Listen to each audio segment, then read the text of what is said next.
The fastest way to waste money in AI is not bad models. It is not knowing what a token is. Exactly. In AI, tokens are the small chunks of text a model reads and writes.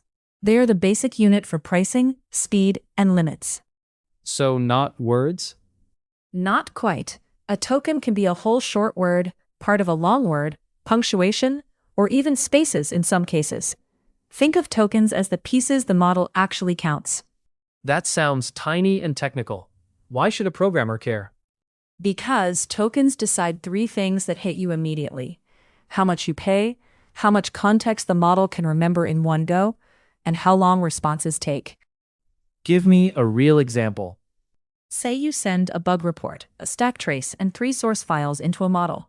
You might think, that is just a prompt. The model sees thousands of tokens. If you do that on every request, your bill and latency jump fast. So the hidden meter is always running. Right. And it runs on both sides. You pay for input tokens and output tokens. Your giant prompt costs money, and the model's long answer costs money too. That changes the game. Suddenly, verbose prompts are not harmless. They are a budget decision. And a product decision. If your app has 10,000 users, and each request uses twice as many tokens as needed, your margins can vanish without any change in traffic.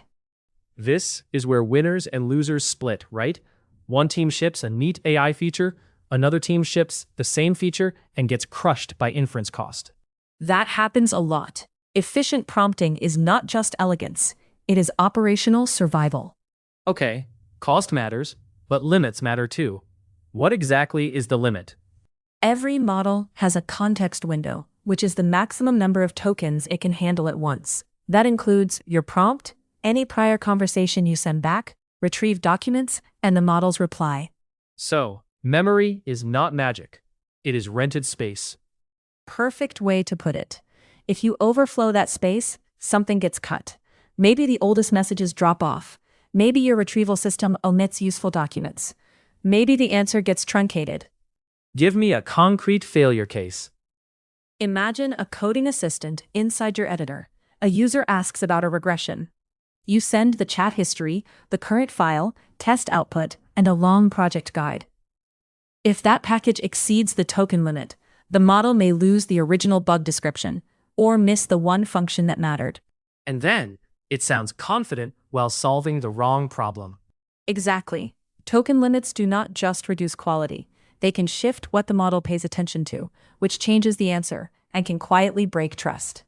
So, for a programmer new to AI, token management is basically systems design. Yes, you choose what deserves space: raw logs or a summary, full docs or retrieved snippets, 10 examples or 2 strong ones. Good AI apps are often built by controlling context, not by dumping everything in. Let's make that practical. If I am building a support bot, what should I do tomorrow? First, measure token usage per request. Do not guess. Second, trim repeated instructions and boilerplate. Third, summarize long histories instead of replaying every turn. Fourth, cap output length so answers do not ramble. So, instead of sending 50 past messages, I keep a compact summary plus the last few turns. Exactly. That one change can cut cost, reduce latency, and leave room for the details that matter now. And the deeper point is that tokens are not some back-end trivia.